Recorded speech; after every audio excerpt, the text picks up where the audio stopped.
Hey, what's going on, brothers and cards family? Happy Tuesday. Ready for another 2-minute drill today.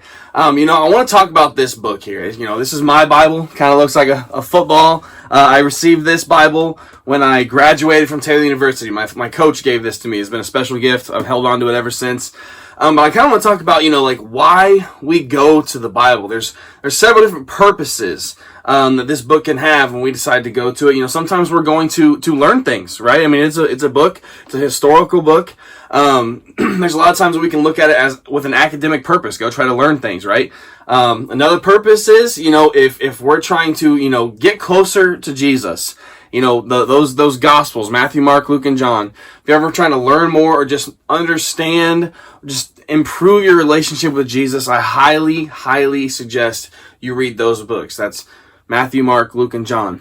We can come to this book when we're hurting and look for encouragement. The Psalms are just full of, beautiful poetry, beautiful words that can kind of uplift us, can help us, resonate to some of the people that are going through a hard time in there. And then another purpose that I think about when I think about this book is coming to it for strength. I think God's word in and of itself has proven so strong all the way throughout history. And it's something that I know when I need to find some strength, I go here. And what's beautiful about the Bible is there's so much to it. I know it can be overwhelming at times, but you can kind of find verses that you can cling to that kind of help in every single one of those, purposes. And what I call them in my life is I've kind of developed some pillar verses is what I call them. And there's some verses that have, come to me at different times in my life where I've just held on to those verses. For example, right now I'm coming to this book for strength this week. And there's a verse in Luke 10:19, that Jesus is sending out the 72 to go and preach the gospel. And he says, I have given you authority to overcome the enemy. You will not be harmed. And to me, that's something that I picked up in high school. I actually wrote that on the bill of my hat in baseball.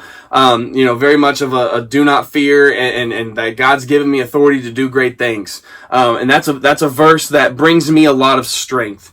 And so that's, like I said, a pillar verse in my life that I've always kind of clung to that came from this book. But I encourage you guys to think of those purposes and come up with some pillar verses for you that is something that you can just remember. Something that sticks with you no matter what situation you're in. You can kind of lean on those pillars through life.